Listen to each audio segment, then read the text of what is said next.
Gregorian chant. If you're anything like me, before I decided to sign my life away and become a music major, when you hear those words, you probably think of something like this. Pie Jesu Domine, dona eis requiem.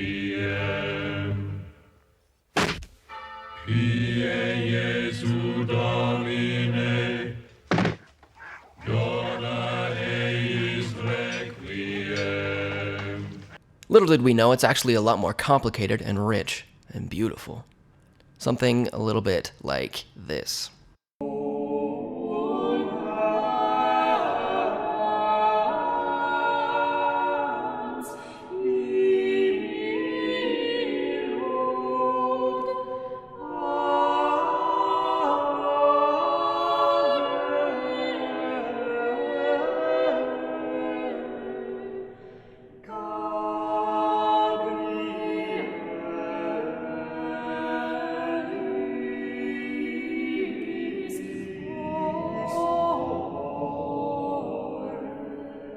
And there's one chant that is more well-known than any others, and I can guarantee you've heard it before, even if you don't think you have. It's known as the Dies Irae. Dies irae, dies illa, solvet seclum in famiglia. Te se David cum Sibylla.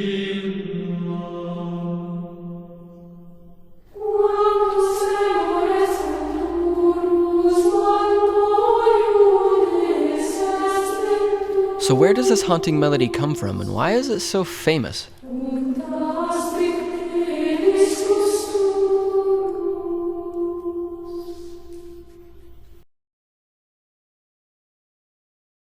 This chant began its life as a poem.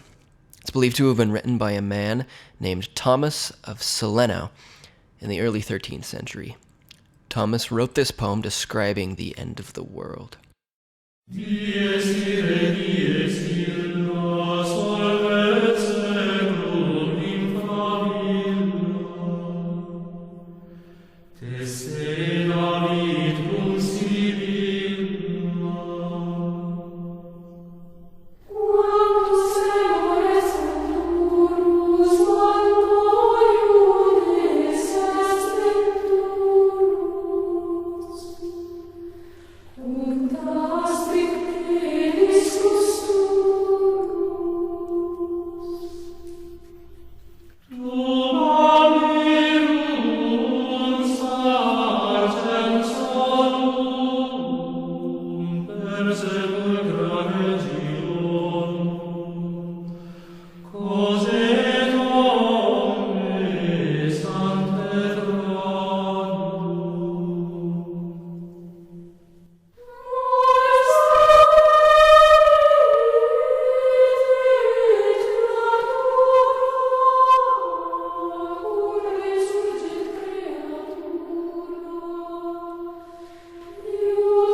Flippin' creepy. And that's only part of it. It goes on for another 12 stanzas. Not exactly the type of thing that screams, "Make a song out of me." The monks disagreed. They disagreed. The first polyphonic setting of this text was created by Engardadus Juvenus in the 15th century.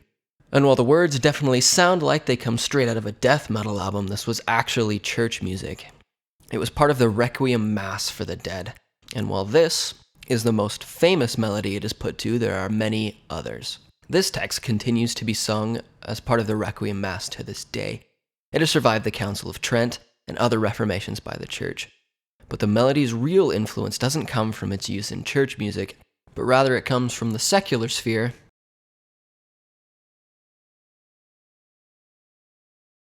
Hector Berlioz was a French composer in the 19th century, and his work, Symphonie Fantastique, is possibly the most well-known use of the Dies Irae in secular music.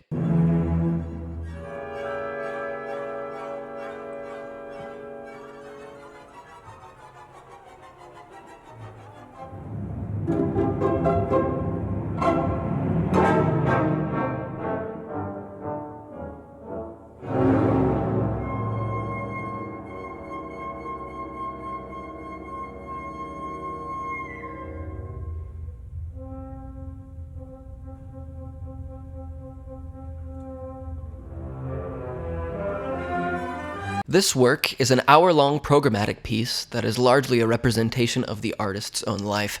The full title is Symphonie fantastique, épisode de la vie d'un artiste en 6 parties. But luckily, we don't have to look at the entire hour-long work to understand the quotation. Just the fifth movement. The fifth movement is entitled Dream of the Witch's Sabbath. In this movement, our hero, representative of Berlioz himself, sees himself surrounded by witches and ghosts and spirits, and he witnesses his own funeral. It is here that the haunting melody of the Dies Irae comes in, originally just by itself, and it is haunting.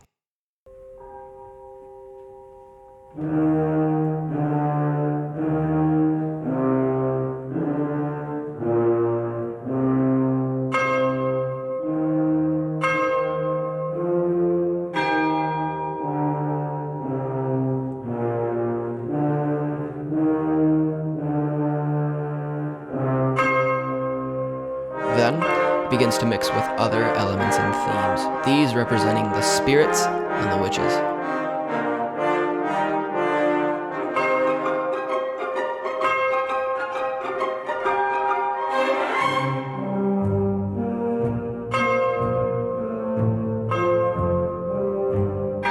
Now the melody is used all over the place and is used to represent death, destruction, and the supernatural.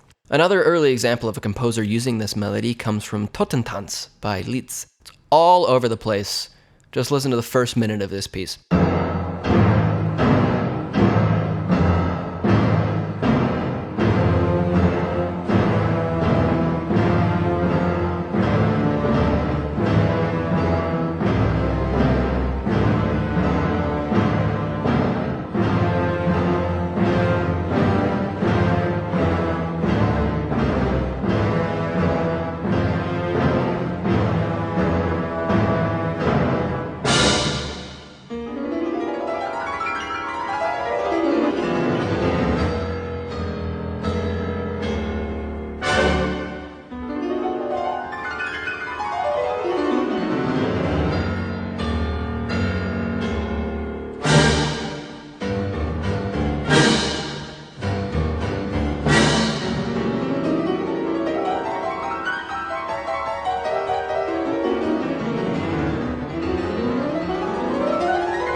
And it doesn't end there. That melody is the basis for the entire piece. Oh yeah, and did I mention the word Totentanz means dance of death in German.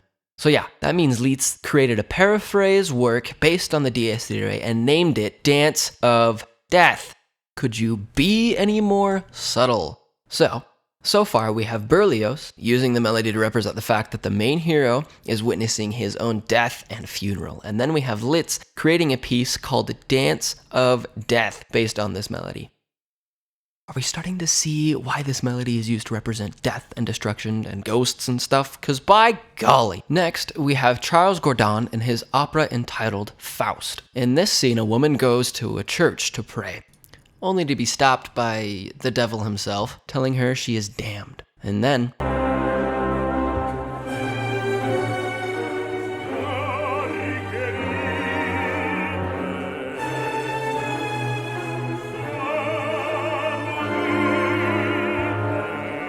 it's subtle, but listen again, listen carefully. She's being told that hell awaits her.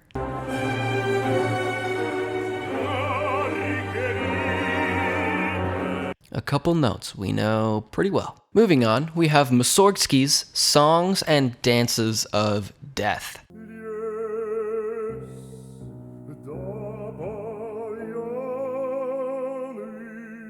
Did you hear it? It is all over the piano accompaniment for this work, while the vocalist is singing forests and glades and not a soul in sight. A blizzard wails and howls. In the darkness of night, it is as if someone is being buried by some evil force.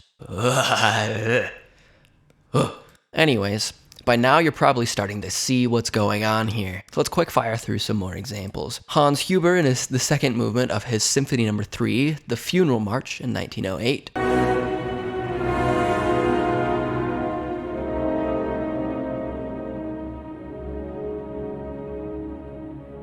Kostalski's Requiem for a Fallen Brothers in 1917.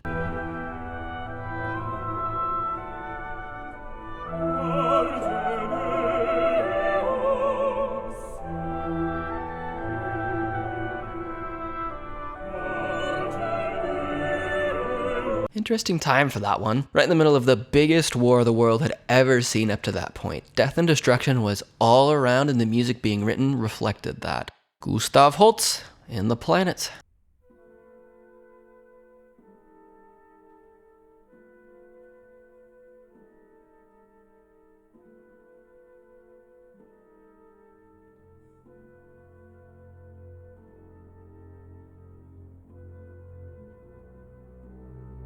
Aram Khachaturian's Symphony No. 2 in 1944, once again in the middle of one of the largest wars in history.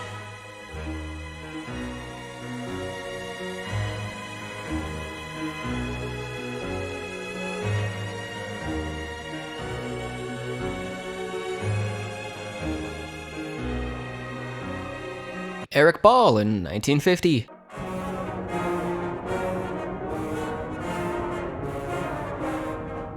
And we could go into thousands and thousands and thousands more. But where it starts to get really interesting is when it starts to appear in movie scores and in musicals.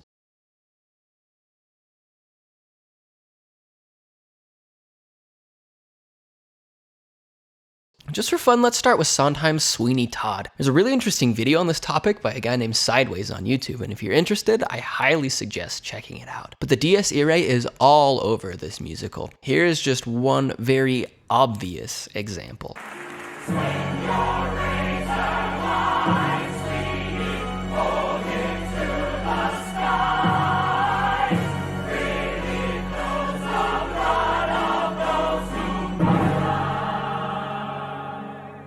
Sondheim uses this melody all over his work about a murderous barber in London. And if you've ever seen Sweeney Todd, you know there is a lot of death in this musical. John Williams uses it a lot. We've got Home Alone,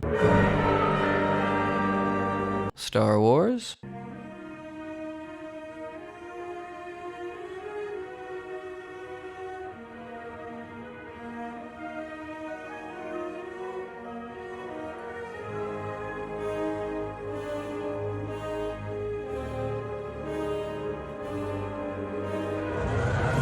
Jurassic Park, Timmy, I bet I could climb over the top and be on the other side before you could even get to the top. What would you give me? Respect? Come on, guys. It's not a race. I see the box.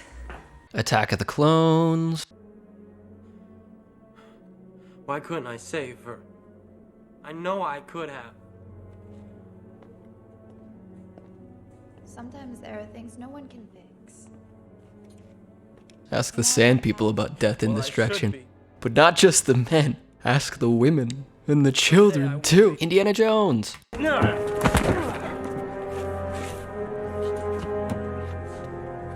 I hate this movie. Aliens, come on, did you run out of ideas? It's all over movies like Friday the 13th, teen slasher movies, things like that, complete with death and destruction and the supernatural. And the theme to The Shining might as well just be called Dies Irae Part 2.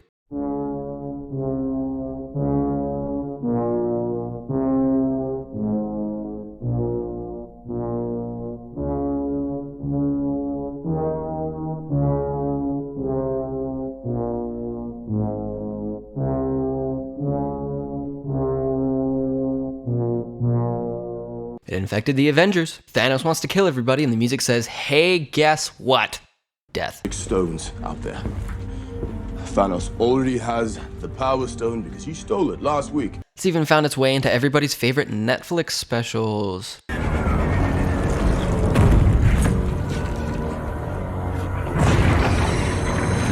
A show all about spooky supernatural stuff.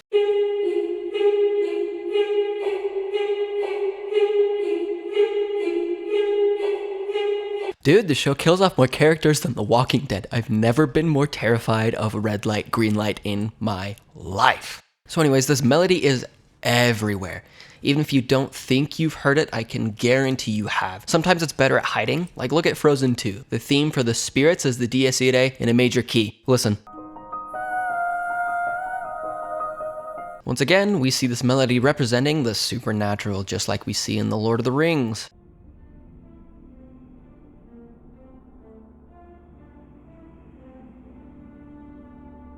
So wherever this melody shows up, it's a bad omen for the characters in the story. Want to know how I guessed the ending to Rogue One before it ended? Listen.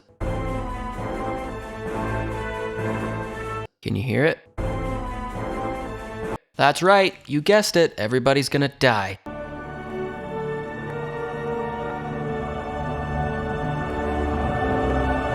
As you can see, this is only ever used to represent death, destruction, and the supernatural. There you have it. It all started way back with some crazy monks writing music about the end of the world. Hector Berlioz went, I like that, and used it to musically represent the death of the main hero.